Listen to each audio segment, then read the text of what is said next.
jungle, weird, mysterious, home of countless beasts of prey with their thunderous roars and haunting cries, echoed by the somber beat of distant drums. Drums that tell of natives hidden in its fastness, with its paths leading to unseen, unheard of dangers.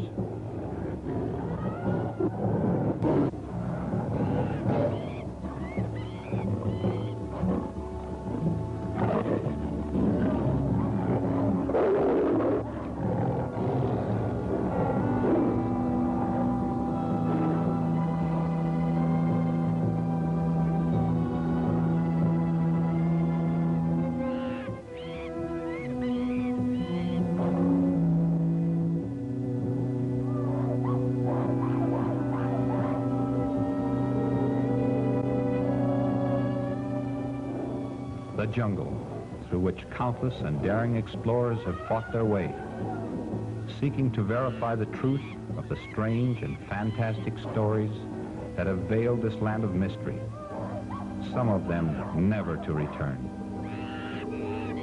Victims of the savage tribes who call the jungle theirs, some to fall before the flashing fangs of jungle beasts, others like myself to escape, carrying with me vivid scars and memories that can never be erased. Memories that recall a strange, unbelievable experience that started when I, Steve Collins, was acting as a guide out of Morgan's trading post.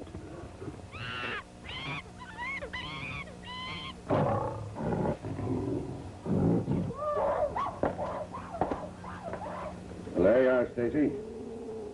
There's what you ordered, Hunt. That ought to fix you up. It'll take more than that to fix me up. Don't tell me the jungle's getting you. Not the jungle. It's the everlasting noise that comes from it that gets on my nerves. I don't see how you stand it, Morgan. I've grown so used to jungle noise, I'd be lonesome without it now. You'll all get used to it. Yeah? I might get used to it, Morgan, but I'll never feel lonesome for it. I'll agree with you on that point. Maybe you'll agree with me on another. That Ed Bradford was a fool to attempt an expedition through a country he knew so little about. Well, you won't get an argument there. Me either. I'll go you one further. I think you and I are fools to try to solve a riddle that's never been explained. We do know that Ed Bradford entered the jungle. But until we settle, once and for all, whether he is dead or alive, we're going to be guests of Mr. Morgan here at the trading post. Yes, and keep on being fools. For my part, I'd just as soon call it off.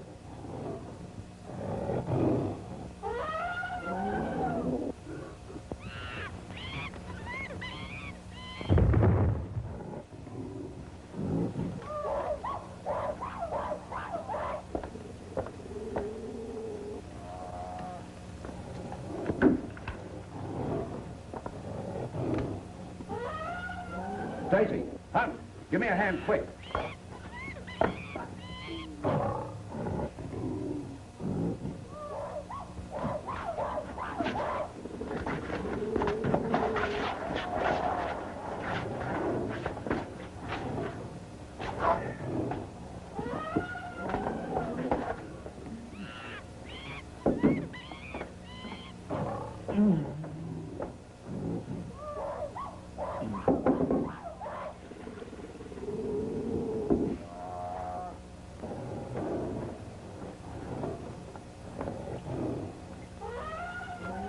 Morgan? Of course I do. It's Steve Collins, Bradford's guide. Right. What do you suppose happened to Bradford and the rest of them? If he's the guide, what could have happened? Whoa, the beast. Don't let him get me. Easy now. The marks on him sure have been pretty badly clawed, too. Think it was a lion? A lion jumped him, he wouldn't be here. Oh. Easy now, fella. Want to sit up? You're all right now, Collins. This is Morgan. You're back in my trading post. The beast, you saw it? Well, no. We only heard you fall outside the door. Oh, it's no use. If you didn't see it, you wouldn't believe me. No one would. Believe what? That I saw the white gorilla. You didn't see any pink elephants at the same time, did you? Or any singing rhino? I've heard of a lot of queer beasts since I've been here, but no white gorillas. Well, I have. You have? Many times from the natives. They claim there is a white gorilla, an outcast from all other gorillas due to its odd coloring. It was driven out of its family's circle when it was born, and its hate for anything that walks makes it a deadly enemy. One to keep clear of. Was it the white gorilla that jumped you? Yes. Maybe that's what got Bradford.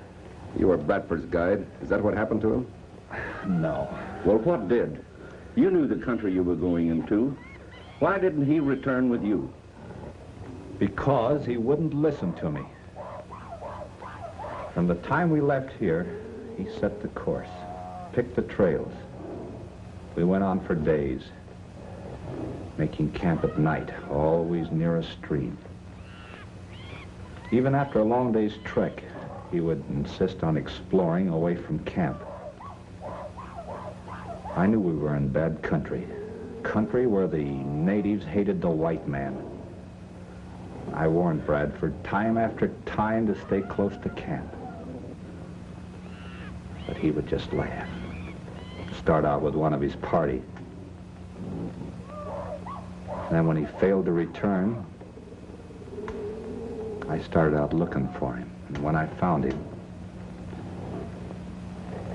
I saw why he hadn't returned. Bradford's trail led me to this village. The tone of their drums warned me to go easy.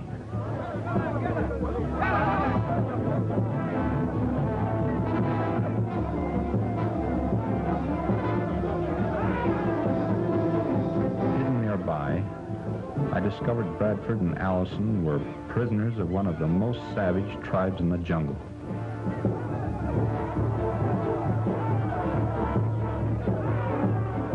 As I watched, trying to figure a way to rescue them, an elephant entered the village.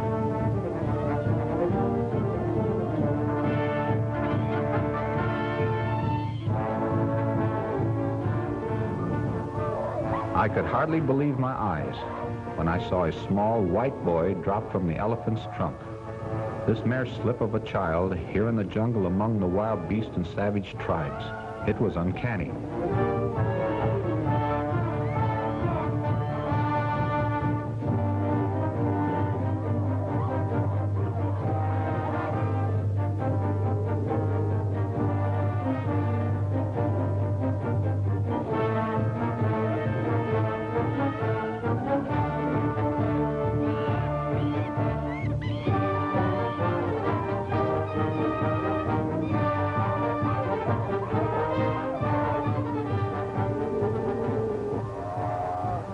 Just who this little jungle boy was and what strange power he held over the natives was beyond me.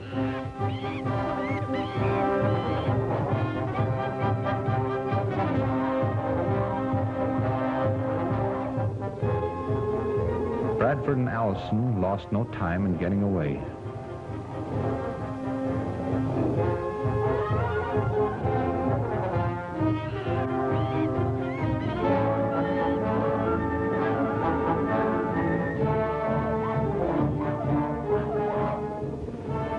Made up my mind to find out who the boy was. But when he left the village, he disappeared.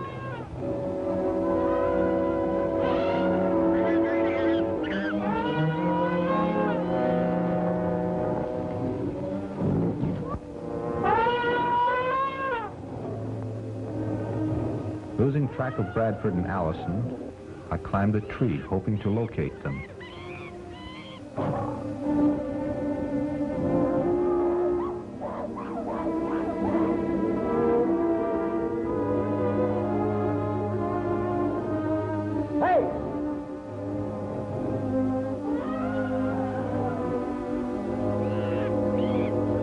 Bradford met up with one of the native boys from our camp.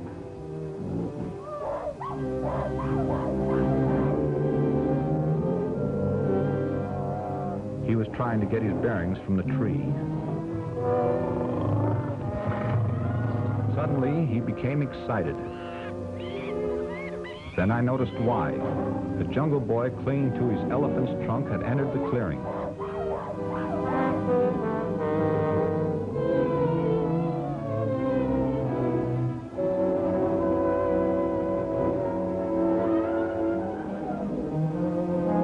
For some unknown reason, when the little fellow saw them, he turned and ran back into the jungle.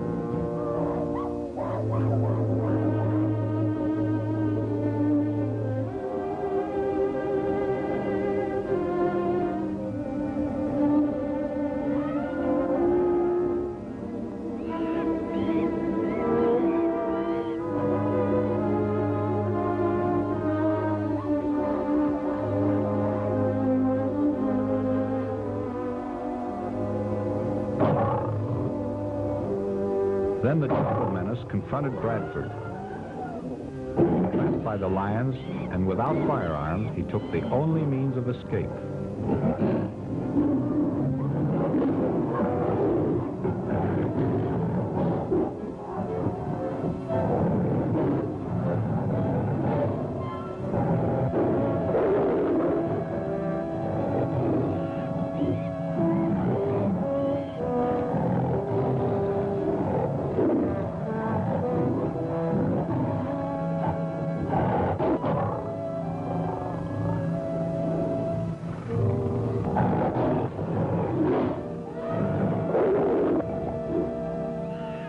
As I watched him, I forgot the Jungle Boy and the fact that I too was trapped by the wild beasts. I noticed something moving through the undergrowth along the riverbank. As I watched, I wondered if the little Jungle Boy could possibly belong to her.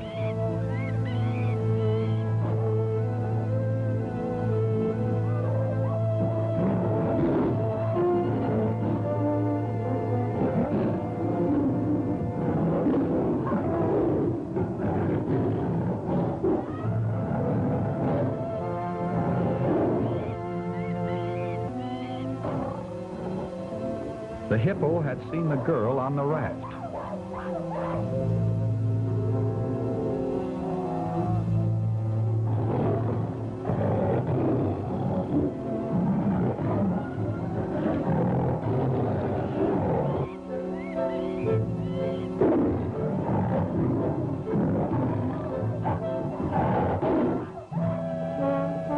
Then Bradford discovered the girl's danger. We watched the girl as the hippo swam after her. Unaware of her danger, she continued downstream.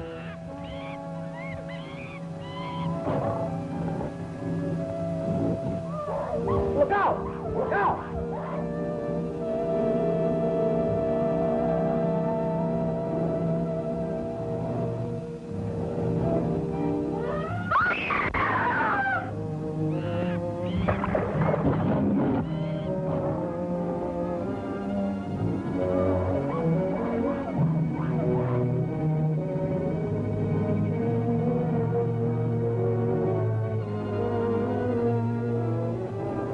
Spellbound, I watched the girl's frantic efforts to escape the onrushing brute. Then I saw Bradford snap into action.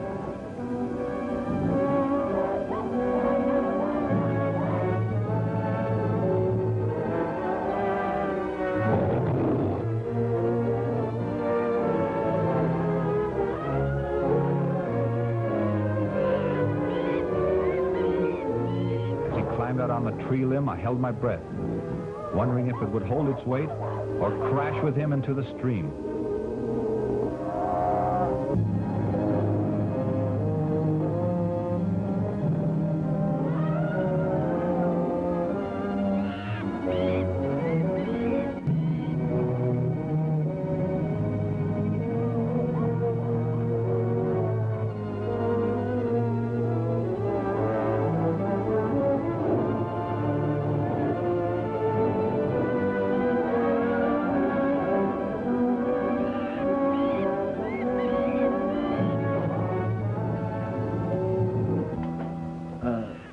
Who was the girl?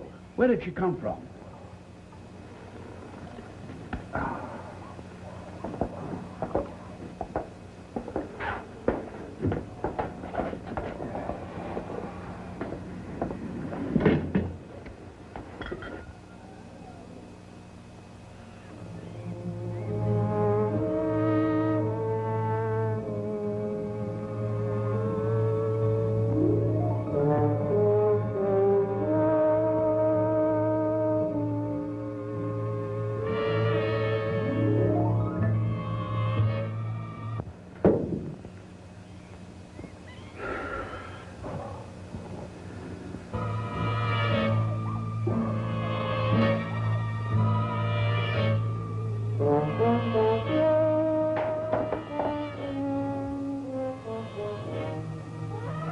The gorilla. There it is.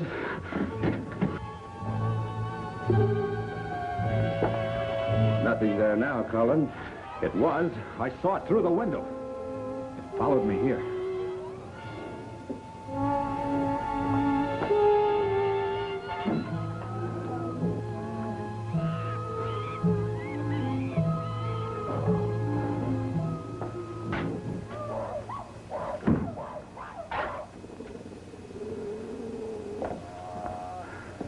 There's nothing outside, Steve. I tell you, Morgan, I saw it. All right, take it easy. Sure you did.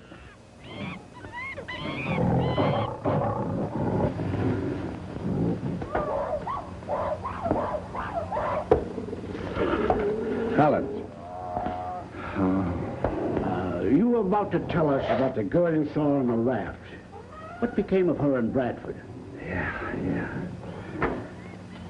She was a daughter of an explorer. Her father had contracted jungle fever and lost his eyesight. He was stone blind. They lived in a shack near a stream. They were a pair of fools, just like Bradford. Go ahead, Steve. Now, then we moved over to their camp. We were there for months. Oh, but mind you, that wasn't my idea. Bradford insisted on it. One must have reasons for spending months in this forsaken country. Oh, they had reasons, all right. And a good one. Had a map, and Lou Hanley, the best guide in the country. He told me they were nearing the end of their search. Man alive, what were they after? Where were they going? To the cave of the Cyclops. Never heard of that before, have you, Morgan?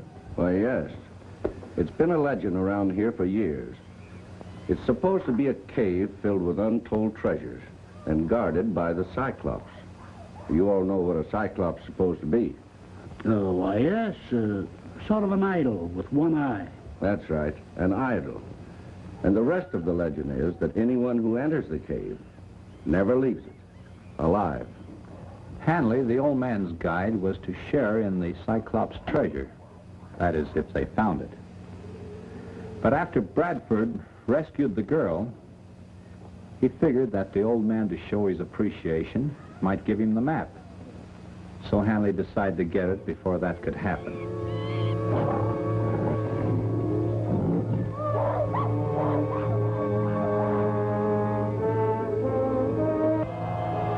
But Bradford, being suspicious of Hanley, was on the lookout.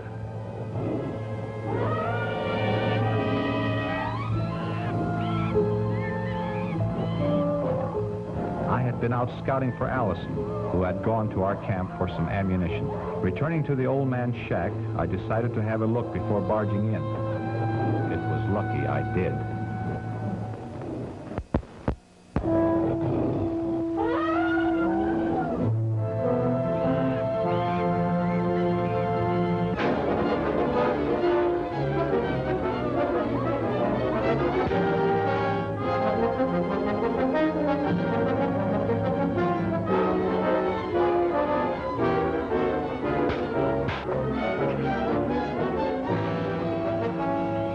With the lions between me and the shack, there was nothing I could do but sit tight.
I watched the maddened beast charge at the door, I was tempted to fire my few remaining shells into their hides at the risk of turning them in my direction, where I would be at their mercy.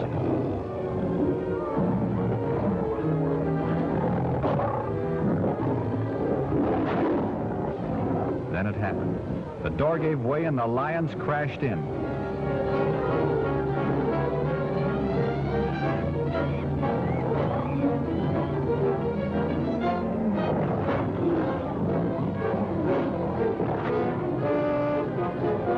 Then I saw Hanley dive through the window and escape into the jungle.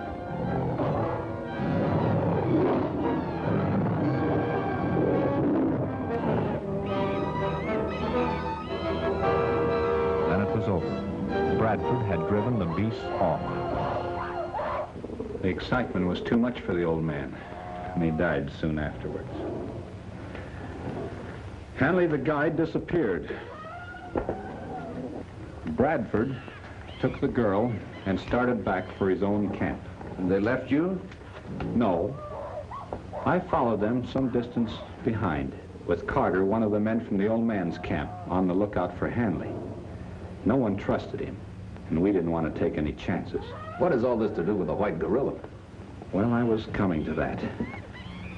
It was while we were moving through the jungle. I was well to the rear, and Carter was some distance behind me.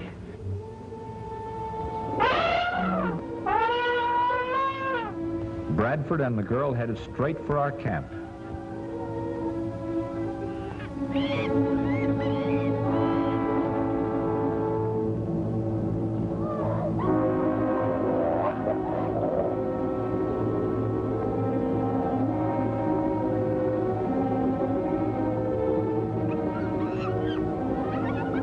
As I followed after them, I wondered what had become of the strange little jungle boy. It didn't seem possible that this child with his supernatural powers over the natives and the beasts of the jungle could be a reality.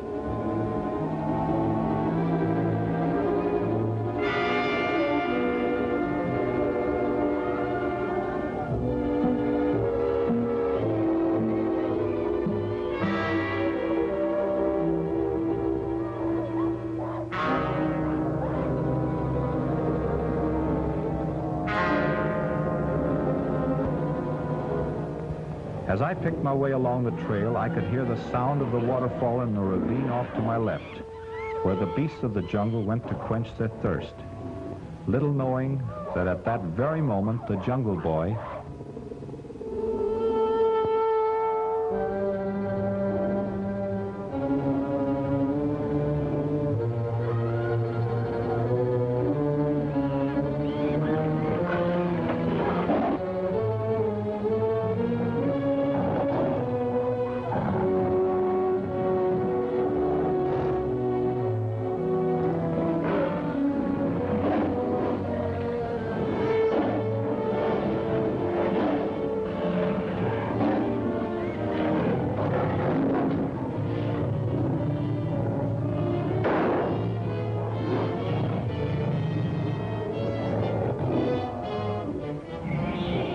The chattering of the monkeys in the trees should have warned me of my own danger. Unaware of the white gorilla's presence, I continued along the trail.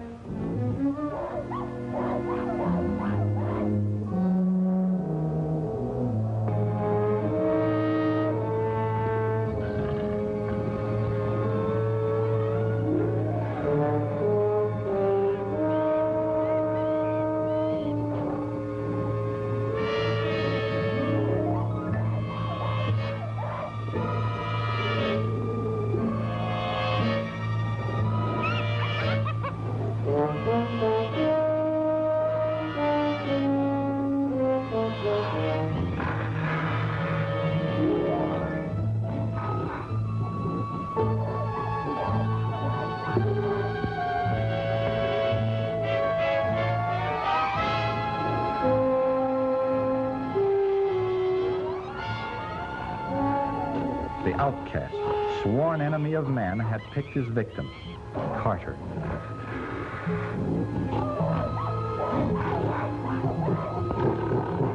Help! I tried to figure out how to get Carter from the beast. I brought my gun to bear, fired a couple of shots, hoping the sound would make it run.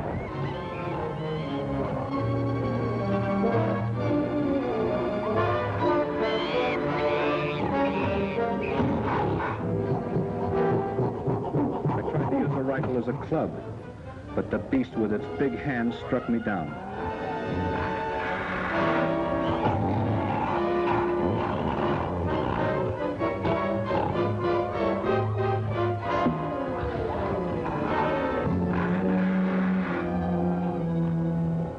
Then it turned its attentions to Carter and dragged him off into the jungle.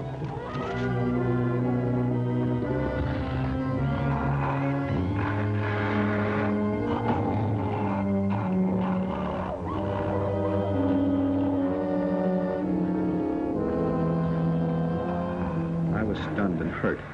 I tried to trail the beast, hoping I could get close enough to land a lucky shot that would not endanger Carter.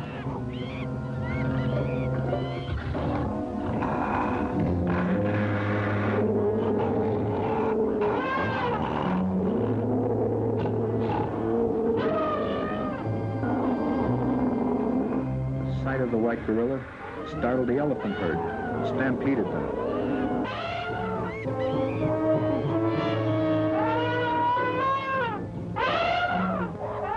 Hanley, who had been following Bradford's trail, crossed the aroused brute's path.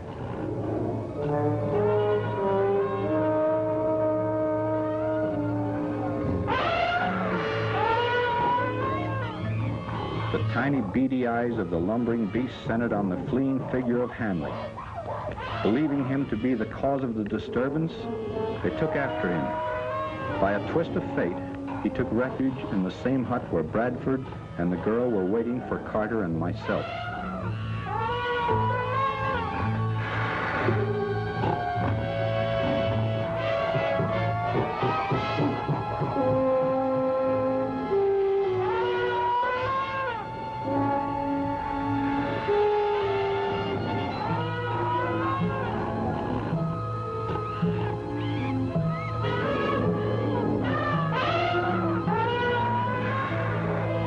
As I watched the maddened herd destroy the hut, I discovered the Jungle Boy and his elephant approaching.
Further proof of the boy's mystic powers. He had stopped the beasts from their deadly destruction by the call of his elephant.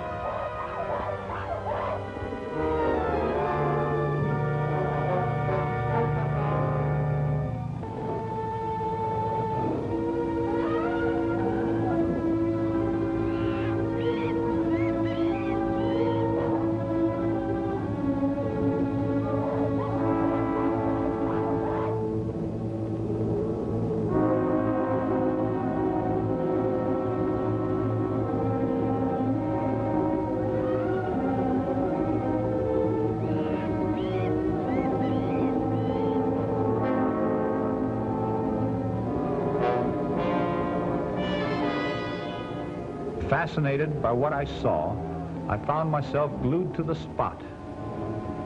Again, that strange little boy and his elephant came to the rescue of Bradford.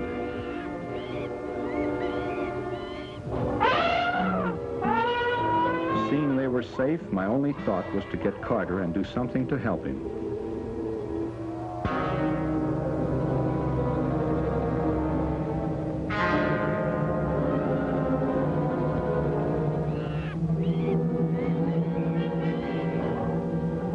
Little did I know as I followed the trail of the white gorilla through the jungle, the nature of the huge monster that was to cross our path.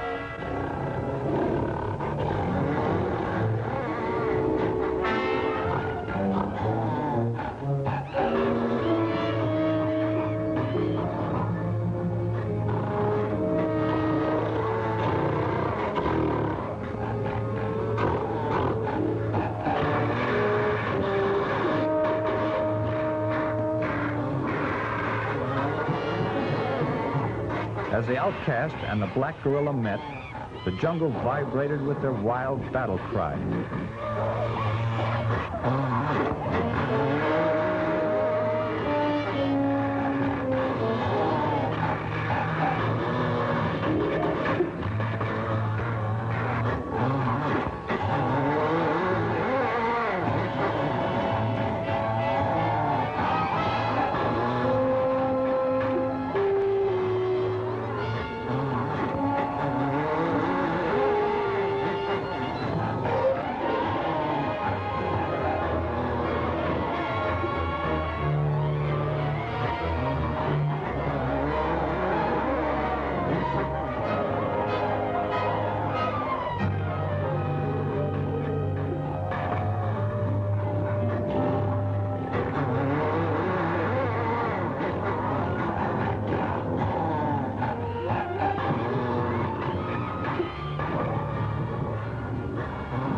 Carter where the white gorilla had dropped him.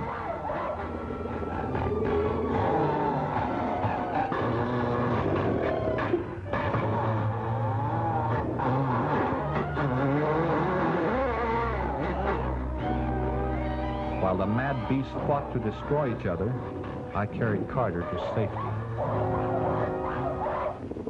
What became of Bradford and the girl? You said they were safe. Well, they...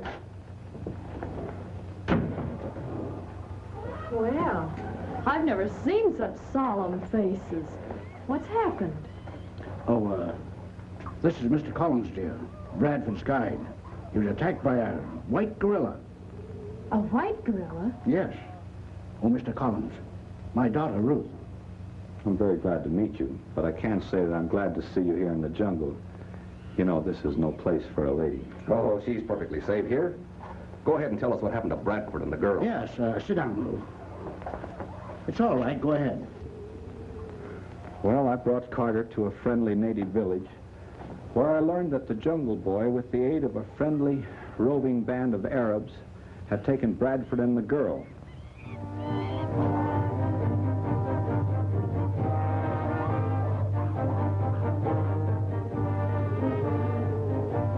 Hanley had followed them. He planned to get rid of Bradford before making another attempt to find the cave of the Cyclops. Hanley had a friend among the natives. He enlisted him on his side against the whites. A trail of blood from a freshly killed small boar was to be the bait for a trap, from which there could be no escape.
As the hungry lions continued their attack, I thanked my lucky stars for the decision I made, never to be caught too close to Bradford as long as Hanley roamed the jungle.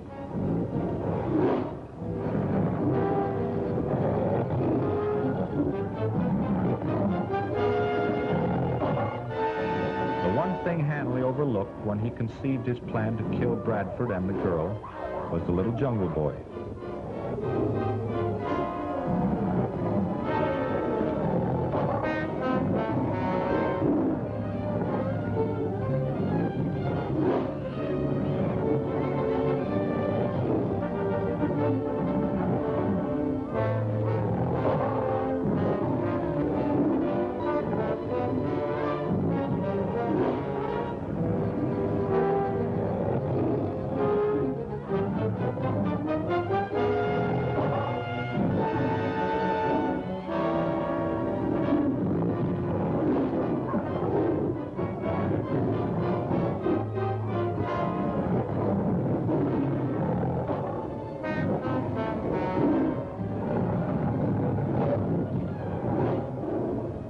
Bradford, the girl, and the boy were among the few to escape the beast's attack. I found Hanley's body just outside the village, a victim of his own plot. How terrible.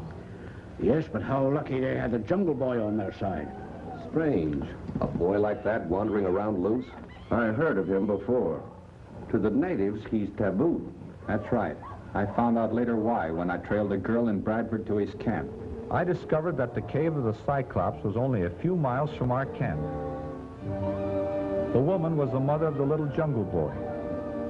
Her years in the jungle had taught her that the natives believed the insane harmless and possessed untold powers. One of feeble mind was safe from all harm. To the natives, taboo. To protect herself and the boy, she pretended to be just that, insane. Known as tiger men, the natives who inhabited the Cyclops cave worshipped the idols there. Discovering this, the woman secretly hollowed out one of them and taught the boy to lower and raise the idol's arms at her command.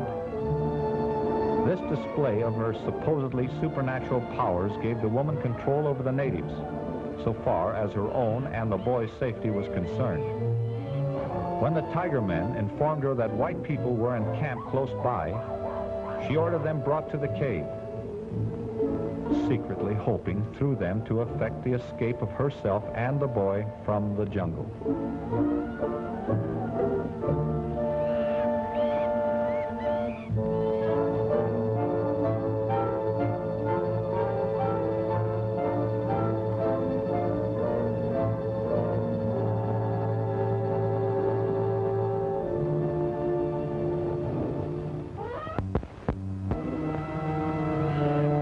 The beasts of the jungle seemed to sense that something unusual was about to happen.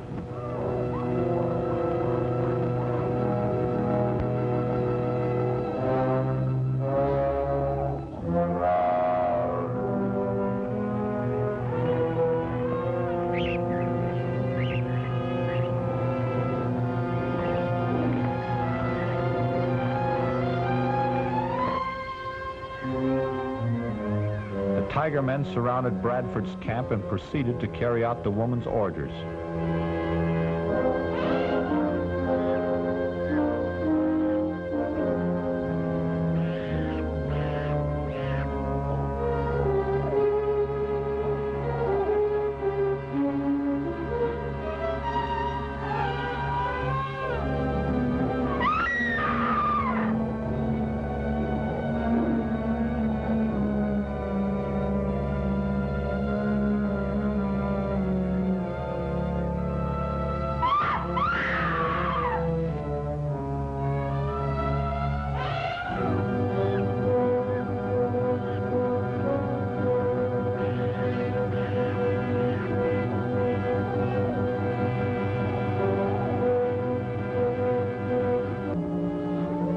When the tiger men returned with their prisoners, the woman realized that something was wrong.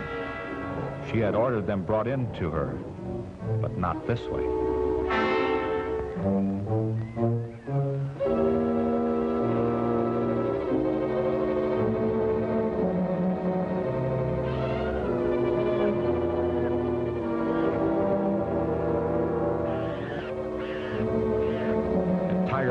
plans of their own.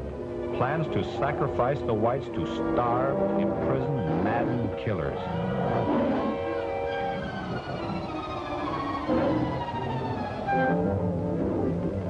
I had been scouting near the cave, and from where I was hidden near the entrance, I could see the frantic efforts of the woman as she tried to stop the sacrifice.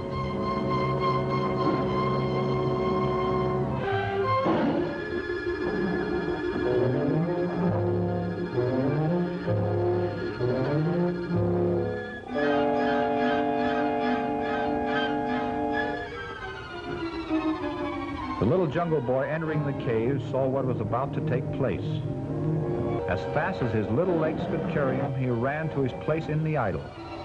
He worked the arms and forced the image to breathe in an effort to save the whites.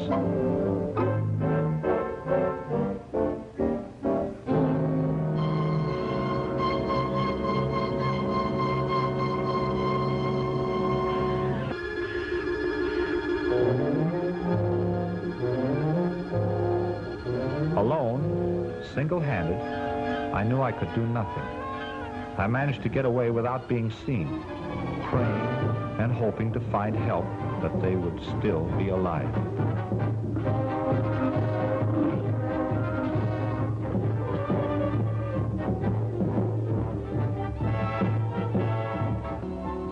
As I made my way through the jungle, I became aware that I was being followed by an animal of some kind.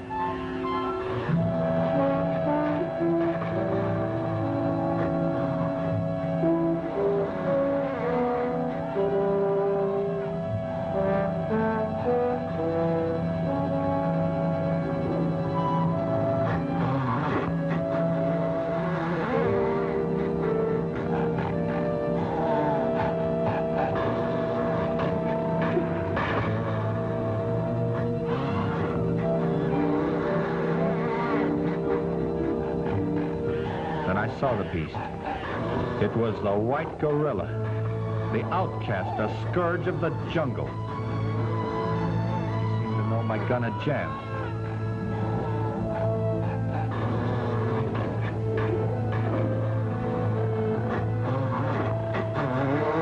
I backed away. He came at me, closer and closer.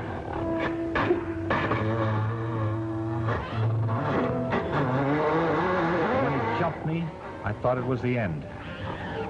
He mauled me with his brute strength and ponderous weight.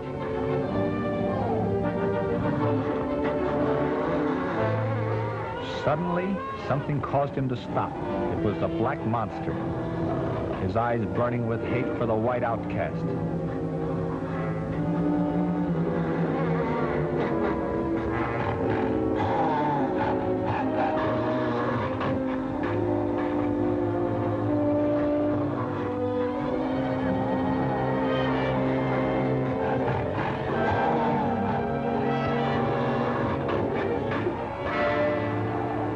Again, the jungle vibrated as the two beasts met.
I watched them as they fought.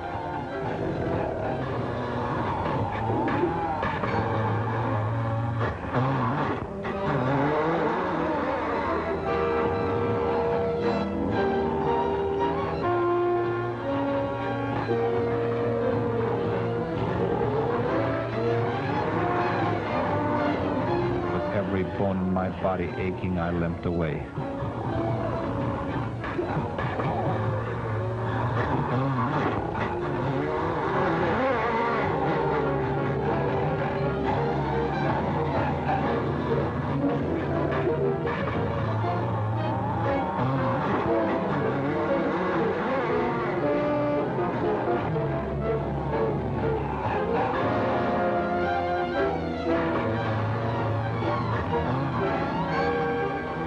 Staggered through the jungle, I hoped against hope that the brutes would kill each other as they fought. I kept on going, and then... That's it.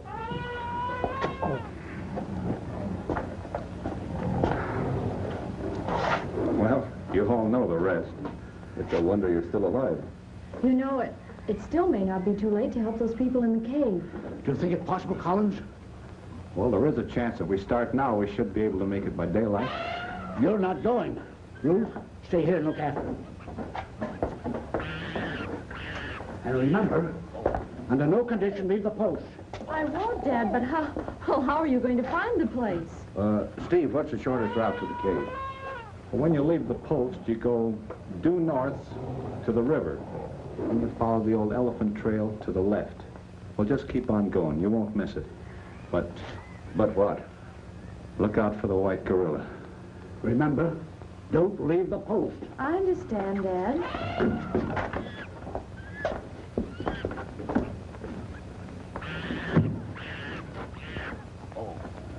Well, I think you'd better sit down here and let me see if I can't clean up these scratches.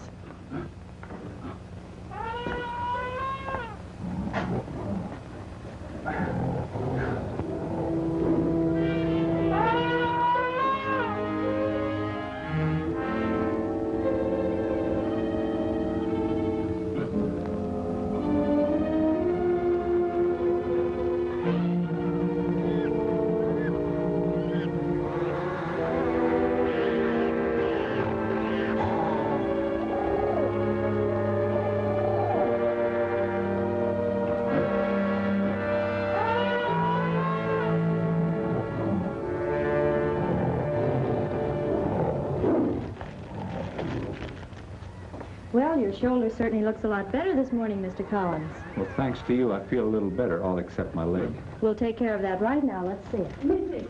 Missy! Missy! Missy! One little girl get lost in jungle. She no come back.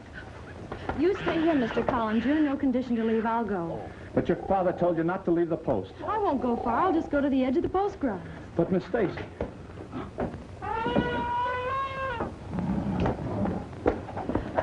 You stay here, Mama. Fix bandage on leg. Understand? Me understand. All right.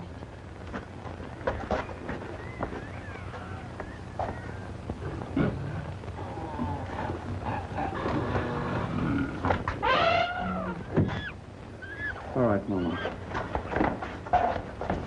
Me see like you fix it.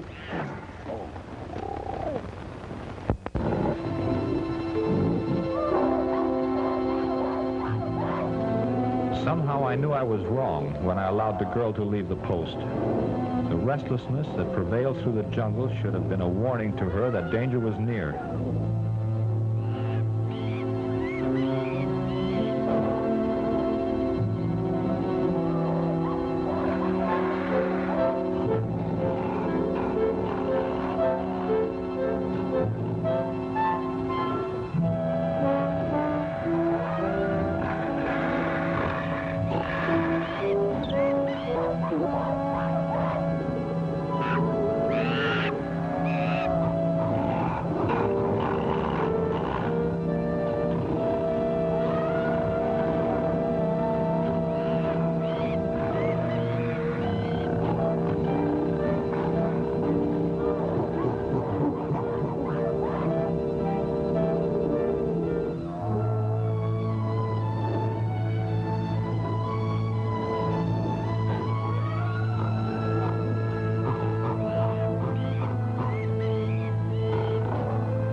The outcast seemed to sense that there was something different about this victim.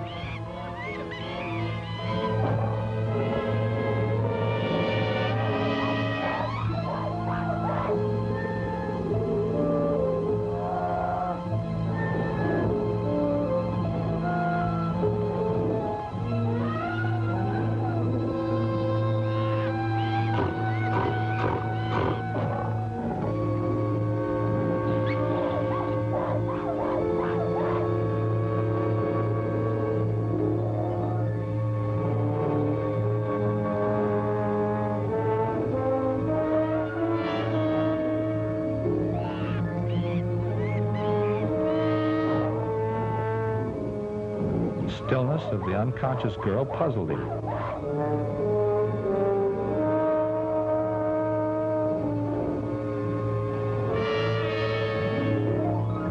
When I found her rifle, I knew something had happened.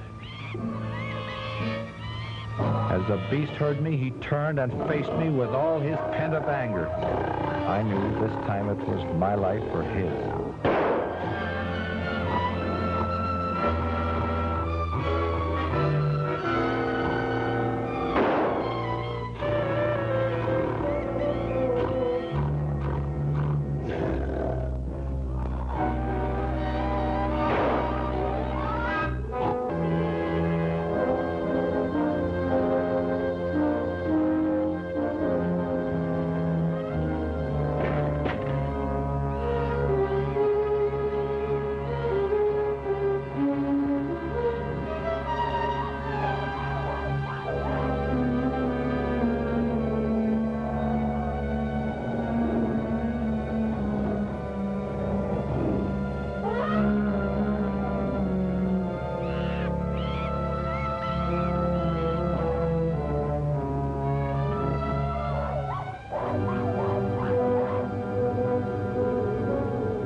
She was unharmed, I couldn't understand.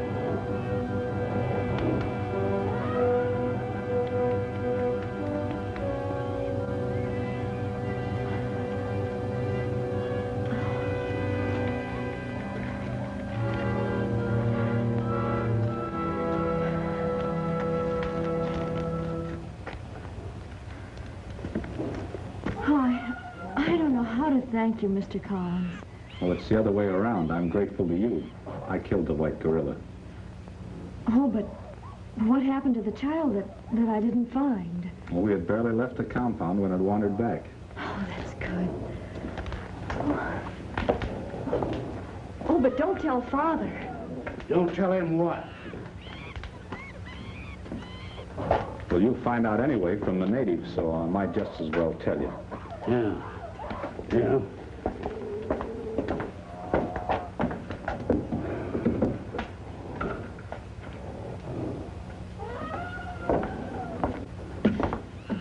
Tell me what? Well, you see, a native child got lost, and I went looking for it, and, well, She ran into an old enemy of mine, the white gorilla. I killed it. The white gorilla? Did you find the cave of the Cyclops? Were you able to help some of the people? We found the cave all right, but... In the tiger's pit, there were nothing but bones. Tigers were the only living things there. And winds up our trip. Our search is through. That's right. We'll leave as soon as we can. And we'll soon be going home, dear.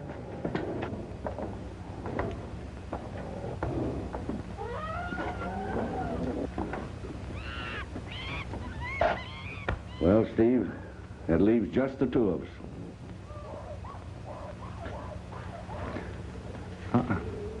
Just you. I'm going with you. You? After all these years, you're going to leave the jungle? Yeah.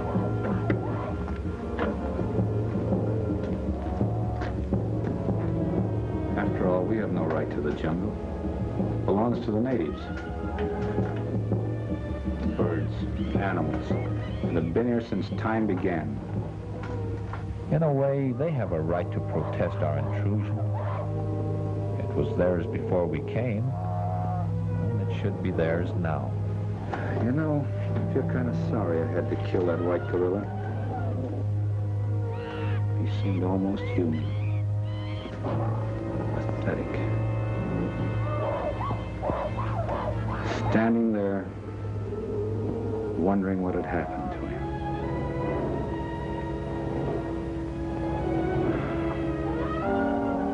His death seemed to cast a spell of loneliness over the jungle. The wild cries and mad roars of the beast have suddenly quieted. A silent tribute to his passing.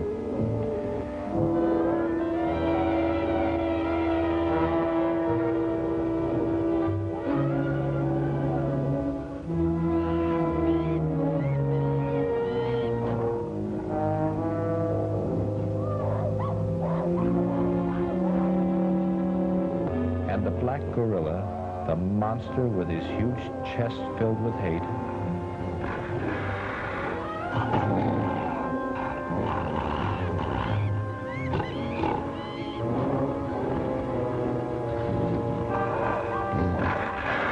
I can almost see him as he discovers the white outcast lying there as though sleeping.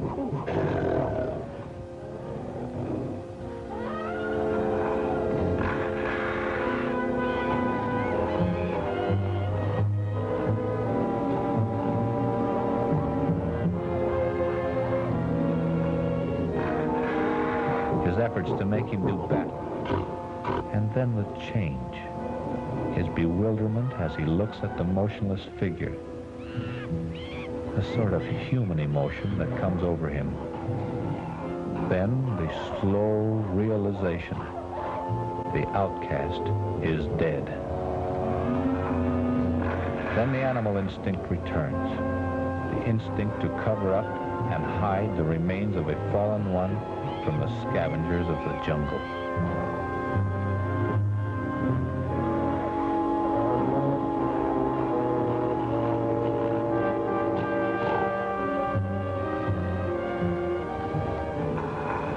A gesture for forgiveness as he chants the death call for the outcast of his race, the white gorilla.